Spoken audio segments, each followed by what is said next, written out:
I am so excited about this week's episode. We have an extraordinary coach, Brad Dude, with us. And Brad, I'll give you a second to introduce yourself. But today's topic we are talking about is quick. I need to be a leader in 30 days. And Brad, I just want to hear from you. Tell our listeners about your backstory, and we'll dive into today's topic because trust me, as you know, before you and I started recording today, law firms, lawyers, small entrepreneurs are horrible leaders and managers unless, and many of our listeners do, they invest in coaching, they invest in outsourced fractional CEOs, CMOs in that regard. But some of our listeners are still kind of floundering in that area. So tell us a little bit about yourself and what you do. Well, I got involved with the training and development in management and leadership through about 10 years. I was with the Peace Corps overseas as a volunteer and as a trainer and then as a manager. And my responsibility was very far flung. So I had offices. It would be the equivalent of having my home office in Seattle and having offices in Southern California and Texas and New York and Florida with different languages and cultures all at the same time. So very quickly, I learned about training, the need for training, the need for people to be self-reliant and be able to handle themselves without somebody looking over their shoulder. So I was not a micromanager when you're 3,000 miles away from your direct report. So after my Peace Corps time, I worked for Westinghouse and Macro International. I did a lot of international work, um, the West Bank and Gaza, the Middle East, Africa, Europe. I was very lucky to be involved with consulting in management and leadership. I live in New Orleans with my wife Sue, and have enjoyed it here. I moved here just in time for Hurricane Katrina, so a trial by fire when we kind of moved down here. But since that time, I've continued to coach and consult, and then got into writing books on leadership and management. Wow, what an impressive background. And just hearing you talk about managing people from 3,000 miles away, and that was how many years ago?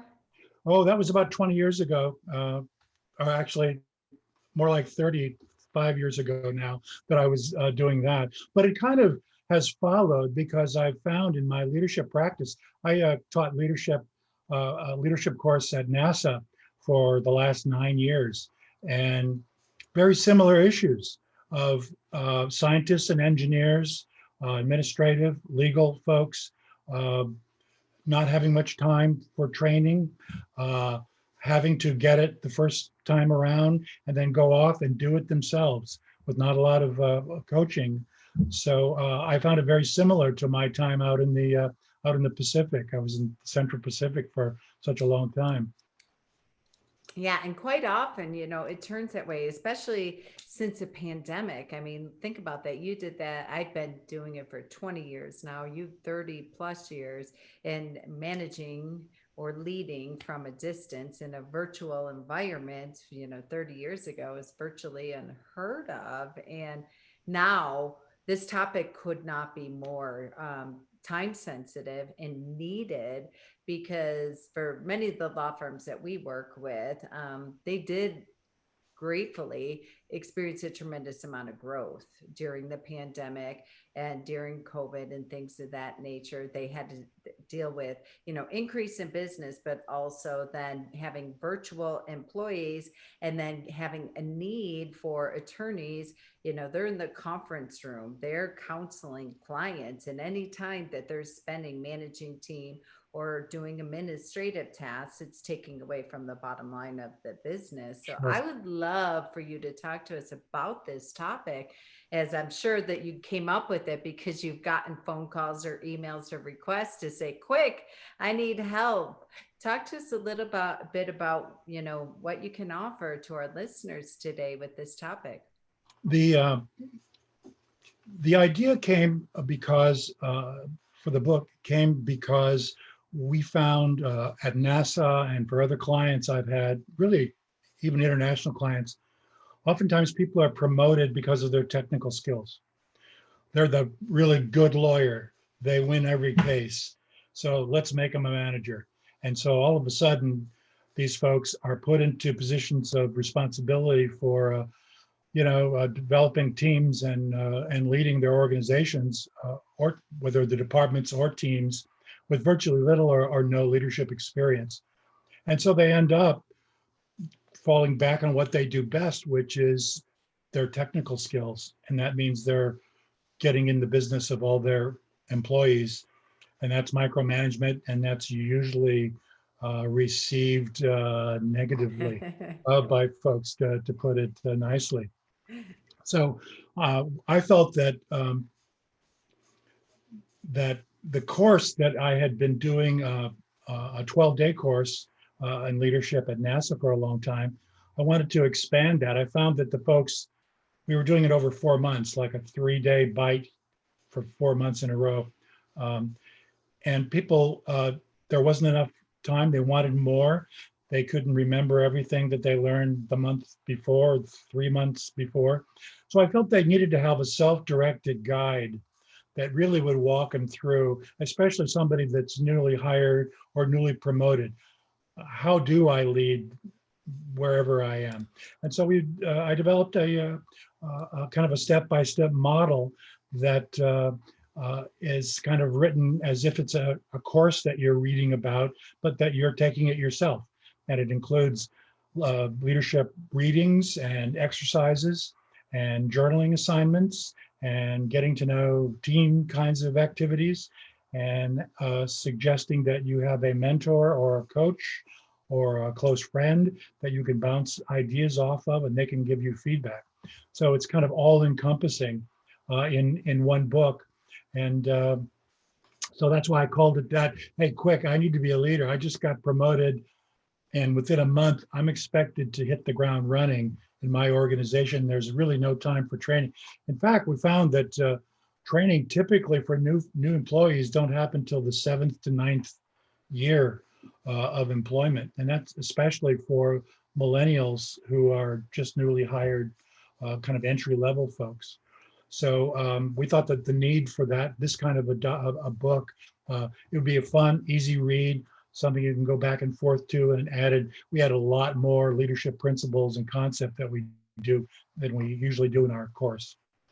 So when you say, and the example you gave is spot on. You have a really great technical attorney, overachiever, overperforming, etc. And then you get thrown into attorney, paralegal, whatever position. And then you get thrown into, hey, go ahead, you're doing great here. Go ahead, manage a team. Is it possible for somebody to get up to speed in 30 days and shift from manager and or micromanager, or what I like to call babysitter, Yeah, into a leader? sure. You're not going to be perfect, but there are some things that you can do. And in the book, we kind of start off with that. Hey, that you have to keep an open mind. If you don't have an open mind, if you're not willing to kind of be open to trying out some new behaviors, then that's not going to work. Uh, so if you have an open mind and you're willing to try out some new things, and you are willing to get to know yourself better, and you're willing to practice some new skills on the job and get some feedback on it, then you can do it. You know, getting I've said in some of my workshops that engineers have slide rules, artists have their paintbrushes. What do leaders have? What's the tool? It's self-awareness. That's what they Mm. have. And if you don't have that, or don't develop it, then my experience is you're not going to be as successful as you might be. Wow. So having an open mind and be willing to go back to like beginner's mind, that you forget everything that you had learned. But talk to us about this self-awareness piece. I love that analogy. I love that definition of the tool that leaders have. That's beautifully said. How What do you mean by self-awareness? And for attorneys, they're not necessarily all into the kumbaya, feel good stuff. So, when you say have an open mind, that's a really, really hard first step for them in regards to, because in law school and, through wherever career they come from, it's beating your head about the billable hour. It's beating your head about all just about your work product, and that's it. That's all that matters in regards to your research and your attention to detail and things of that nature. So, talk to us a little bit about this self awareness piece. That's fascinating. Well, self-awareness, there are a lot of tools for out there for self-awareness. And I had a partner who passed away a couple of years ago, Jim Harden. He and I, in our leadership workshops for the self-awareness part, used to use a variety of tools. The Myers-Briggs type indicator, people have heard of. It's probably the most popular one, Hmm. but there are many others. I mean, there are like 500 others. Yeah. And if you really wanted to get into it, you really could. But we found that our folks, the adults that would come into our class, many of them had those tools, but they couldn't remember what they meant. They thought they were a little kumbaya-ish. Gee, I'm one of 16 boxes. I don't know where I fit. So Jim and I felt that we really needed a easier way of getting that concept across and looking at the differences that we have on the people that we work with and ourselves. And so we developed what we call the basic elements of temperament. This is all about personal temperament. I wish I had discovered it, but it goes back to Hippocrates thousands of years ago. Um, and we came up with a basic model that built on other models that are out there that, but we use to try to have people remember it easier. We came up with earth, air, fire, and water, the basic elements of life, that you have to have all those things. And all four of those elements are in us at birth. So we are born with behavioral preferences. And the model that we have walks people through each of the temperaments that we all have, but they're in a stacked order like plates in a restaurant, with our top plate being our dominant temperament. And that's how we see the world. And that's how we view clients and view our spouses and view the news every day. And in a descending order, then it goes from our dominant to a secondary, which really is supportive and very close to our dominant. A third, which is called the tertiary, which is kind of neutral. And we see behaviors of our colleagues of using those kinds of behaviors, whichever they are, earth, air, fire, or water, that we're kind of neutral. We have no real emotional reaction to it. And the fourth one, the bottom plate, if you will, in the metaphor, is our shadow temperament. That's the one that gets us in trouble the most. And that's kind of what delineates, I think, our model from many of the others. We really focus on the uh, shadow temperament. It's the one whose behavior you see of a colleague that right away you kind of have a negative reaction to. And you think that guy's wrong. She's not doing that right. She didn't approach that the right way. So there's a getting into a right and wrong. So in our self-awareness parts of our course, and I have it in the book of Quick I Need to Be a Leader in 30 days, we walk through each of those behaviors. So Earths are the more traditional types. Let me just walk you through that real quickly. Traditional types. They're the Leroy Gibbs from NCIS, very traditional. There's a right way to do things, a wrong way. Earths like to plan everything out. So I think there are a lot of lawyers that I've met are into that. They are into Yes. good planners, right? Very detail oriented. Don't Yes. rock the boat. We know what to do. We got to follow these procedures.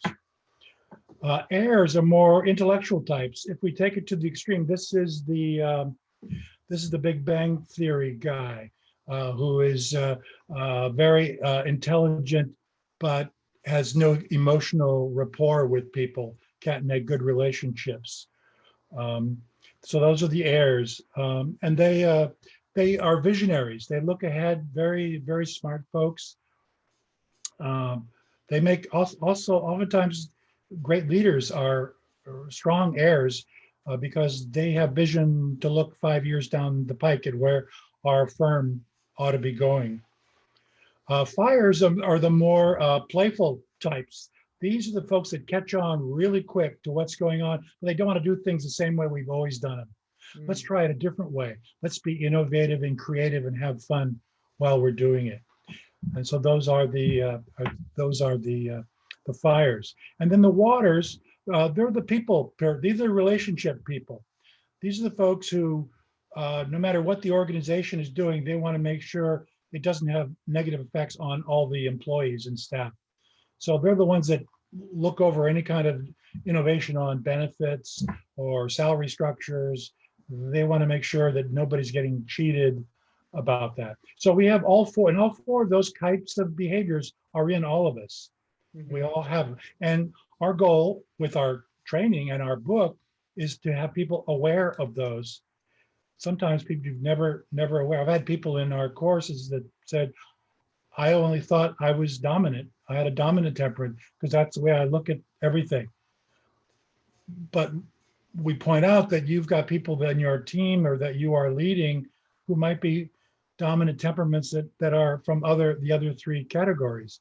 And so you might be missing the boat on them, or you're turning them off, or they're exhibiting the your shadow behaviors Yeah. that you think is wrong and that they're not as good as. And that impacts then how you make assignments, how you pair them up with folks, who gets the better job, who gets the promotion, things like that. So that's all around self-awareness. So we spend a lot of time on that in our courses. And is there a particular dominant one, so the first plate, if you will, that makes the best leader? Not real. I wish it was true. I wish it was mine. Mine is the best. What is yours? I'm an air. Air. Okay. What is yours? I would say water. Yeah. What we found is that, and people will often say that, um, every dominant temperament can be a successful leader, Great. can be successful in what they do. We don't want to use it to categorize or discriminate against people. Oh, you're an earth. Get out of here. I don't want to talk to you. Right. Uh, Yes. right. But what we do find, That's why I asked the question, because I yeah, know the attorneys listening, they're like, all right, which one's the best leader? There yeah, has to be a right or wrong answer here. yeah. Yeah, it's kind of all of the above. So it's a tough one that's why it takes a while to get used to. I mean, our first book called What Makes You Tick and What Ticks You Off is kind of the primer that we wrote, Jim and I wrote the first time. And Ken Blanchard, the Oh, wow. noted, he and his son Scott wrote the forward to our book. Oh, And, congratulations. yeah, and what Ken liked the most about it was the discussion about the shadow, because that's the greatest learning is recognizing that we have a shadow and recognizing that we may be using it to beat people up in our organizations. I love it. You said that. That's what gets you in trouble the most. And what I love about this conversation around self awareness, we always want to be self aware of our strengths, of what, is very dominant for us. But I love this conversation in regards, and I love the terminology of being your shadow. And when you're triggered and see it in other people, where you know that that's triggering your shadow and being really aware of that, right? Yeah, yeah, and we dive into it. The metaphor we use in our course is a house, and that we typically live in on the it's a house with an attic and a basement, and our dominant temperament kind of lives in the ground in the ground floor. That's kind of where we go to work and we go bowling and we do everything, and everything seems normal because that's kind of the way we view the world. Uh, and many people don't know that they've got a basement in that house. So we kind of like to shed light in that dark basement. And as you go down the steps into that basement, you see some things that are not too difficult. The Easter Bunny is there, and myths and things that we can live with. We know that they're not exactly true. Santa Claus is true, but everything else, you know. But if we go even deeper down into the basement, we like to say there are some trunks buried in there that are all dusty and you haven't opened them up since you were a kid. And that's where your prejudices are and your biases are. And part of developing ourselves as humans and as leaders is to open those trunks up. How did those biases get in there? Well, they were put in there as we grew up from our friends and our coaches and our religions and our politics and what our parents told us and what we picked up, we think ourselves along the way. So we explore that and we try to throw light, shed light in there. And hey, some folks are so far gone that, they need therapy, and that's not our job, but we point out on the extreme, people that are into that need to really explore that if it's dysfunctional in their lives. But for most of our participants and your listeners, they're not dysfunctional. So we use it as a learning to explore self-awareness. So then we bring them back up and then we say, hey, you got an attic up there too. And we kind of show an attic and people go up there and we've got some things up there that are really unexplored skills and wishes that you wish you could have done. You wanted to be an astronaut, you wanted to be a millionaire, you wanted to be a ballerina, but we got older, we got married, we got a dog, we couldn't do all those things. But part of our development is, and we use it, we have an exercise in our classroom where we talk about, say, if someone wanted to be a millionaire, well, let's say they can't do that, but what can they do to explore that part of their personality that's been up and stored in that attic and they haven't gone to see it? Well, maybe it's getting involved with the stock market or being more financially astute or aware of their finances and things like that. So it's just a way of exploring both our basement, our ground floor, and our attic. That's all part of our self-awareness program. Wow, it's fascinating. And I think you said you have a free assessment for our listeners, right, on your Yeah, website? we had it on my website. Yeah, braddude.com. Very easy to find. It's just a free little temperament quiz. People always ask, well, how do I know what I am? In our course, we spend almost 2 days on temperament. And, we throw people into corners and with the groups that they think they are, and they get into, we give them discussion questions and they make presentations. And so some people learn very quickly, they're in the wrong group. Gee, I thought I was an earth. I'm really an air, you know, or if they're with many times they're with their colleagues and they'll say, wait a minute, Molly, you think you're a water, you get over to that fire, you're a fire, not a water, that kind of thing goes on. Sure, So sure. that part's a lot of fun. Oh, fascinating. I can't But wait to take the quiz. This is going to yeah, be it's just a fun. simple quiz, you download it free and just gives you some ideas about it, with a Yeah. little explanation, so it's a lot of fun. We'll have the link in the show notes for you all. And again, it's braddude.com. You can go there for anybody who's listening on their drive or commute or jog or what have you. So you have keep an open mind, and then you have this piece around self awareness. How else can somebody get up to speed and become a leader in 30 days? Well, what the book shows is that there are some leadership there. We have kind of 4 steps involved. One is kind of getting an understanding of some basic leadership concepts. And we have a lot in our book. Everything from, oh, gee, I said temperament. We have power, types of power that we need to be aware of. How to look at your organization, how to analyze it. We've got emotional intelligence. It's another very famous part. We've got a piece in there to explain it. And it's not heavy at all. It's very user friendly. The book, easy concepts to understand. So we have all that. We've got leadership, the 5 leadership challenges. It's based on a book by Kouzes and Poser. It's a Posner, great book. That's where you talk about leaders should be modeling the way and challenging the process and encouraging the heart of their teams and employees and enabling others to act and do what they need to do. So there's a lot of leadership principles and concepts. That's the first step. So I think everybody needs to have kind of an understanding of it. We have Ken Blanchard stuff in there. We have situational leadership, the concept that sometimes you have to be more directive to people. Sometimes they understand it a little bit better. And so you can delegate Mhm. tasks to them. A friend of mine who teaches leadership in Hawaii, Glenn Furuya, he says, is the ill in the will or is the ill in the skill? Meaning, is it an attitudinal issue I have with this employee, or is it a skill issue? Because that will change how I lead that person, you know? Oh, that is Uh, fantastic. Yeah. So those leadership principles and concepts, there's a whole bunch of them in there. And we, over 30 days, we drop them in a sequence so that, you're not getting all of these things day one, So that's the first thing. The other is the second step is to look at your followers, to have a better understanding of who are you following, what are their backgrounds.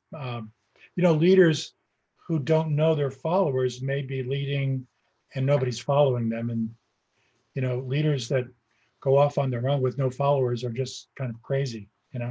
So we want to make sure that you understand who your followers and potential followers are and what their issues are. And then the third step is to practice. So you have those leadership principles and skills, you're more aware of them, you know who your followers are. Now you got to get to work and do some practice, try out some new behaviors with them, things that you maybe never thought you would try. And then the fourth piece is kind of reflection and feedback. So we had, and we would suggest in the book that everybody should have a kind of a coach or a mentor or a close friend that you can bounce ideas off of and can give you feedback on the behaviors that they see you trying and giving you some, feedback on it. Wow. And obviously, you want to pick somebody who you've made it safe with them and Of that they course, will be honest and authentic with you, right? exactly right. Very important. Yeah. So let me ask you this question as you were talking. I'm like, this is phenomenal. I can see, while it seems very simplistic, it's a lot of, internal work as well, where you really truly have to be real and raw and vulnerable to be able to become a leader in 30 days. Would you recommend that an employee go through this with their leader? Would this be something that an organization going through your process together? I've done it both ways Okay. with workshops, although there will be times if I have typically it's issues with the leader that may be causing trouble typically are causing trouble in an organization. Amen. Yes. We have one of my books that they'll find on the website is called 40 tips for figuring out your boss. And I link it to temperament. So kind of what to expect of an earth boss or an air boss, et cetera, et cetera. Um, the book itself is like reading about a course, as if you are in a course but on your own, kind of self-directed. Um, there's no reason why you couldn't buy books for everybody. That would be great, and have them go through it and then kind of chat about it. But when we would do workshops, for example, in at NASA, we would not. The boss would not sit in the whole time with them, but come in at different parts of the workshop uh, to get involved with it. Uh, I did earlier than the NASA, about 10, 15 years ago, I did a lot of leadership for many years with the Naval Surface Warfare Center in Dahlgren, Virginia. And again, scientists, engineers, we had legal folks as well, administrators. And on a couple times we had their directors or branch heads at the time sit in the whole course with them. And in general, it worked, and we would have to my colleague, co-trainer, and I, we would have to kind of assess the reaction of the employees to the boss in that Mm. setting. I bet. Sometimes it worked fine. Other times you knew people wanted to say more, but wouldn't because the boss was there. And Yes. so we would have to make some adjustments, and have, oh, I need to talk to you outside for a sec, that kind of stuff. So it can be touchy at times. But when we would set up those courses, we would talk about, we didn't surprise that on the boss either. We would say up front before we started the course, there may be times when we're going to ask you to leave so we can get a better discussion going. And they were always happy to do that. Well, that I think that right there says it all when they're happy to do that. I mean, obviously, if you're investing in a conversation like this, in a course like this, a book like this, then you have to be rather coachable and vulnerable and willing to find out whatever you need to find out to be able to make the change. Oh, you can. And I remember at the Department of Energy one time, I did a workshop and the big boss, the director of that department, would not attend. We asked him to attend and he would not attend. They need the training. I don't need the training. I'm a Ah, senior, kind of such and such. And obviously, we'd find out, it was pretty easy to figure out that he was the problem in that organization. Totally living in his dominant world, not caring, not even. It wasn't that he didn't know. He didn't know that the other temperaments were there. He didn't care. It was like my way or the highway. Well, that's not a successful leader, and that's that position power. We talk about three types of power in the book and in our courses. The position power, because you have the title and you have the authority to fire somebody. That's the lowest level of leadership power. It's one where people follow you because they have to or they're afraid, and that power only stays with you as long as you're in that job, because when that individual would leave that department and a new person come in, that the old boss has no power over those folks anymore, no more position power. So that's the lowest level. And that's interesting, I think, because many people think, if I was only the boss, if I only was the director or the manager or the leader or, department head, they're looking for that title, which is the lowest level of, of power. The second level is that power of competence, that people follow you because of what you've done for the organization and done for them, that you have brought in business, you've been successful, you are a team player, that you have proven yourself to sacrifice for the team, that kind of thing. That competence that you have, and you learn that kind of by your own attitude that you have developed, your own education, and your own experience. That's why it's important for leaders to give opportunities for those uh, employees wherever they can, to give your team the most experience they can, because that adds to their competence. And then the third and most powerful of all power for a leader to have is the power of a positive reputation. This is where people follow you because of who you are. mm. Doesn't matter what your title is, they'll follow you anywhere. You need this, they are right there. And uh, that's what I hope to achieve. And that's what my participants, that's the goal. Leadership is to have that reputation that people will follow you no matter what because of who you are, uh, in addition to what you've done for them and for the organization. I love that. So often I say no to more business and I say yes because of that first level of power that you mentioned. That is the lowest level of power. And I can just feel it where they're like, my name's on the door, or they'll say, I'm in this position.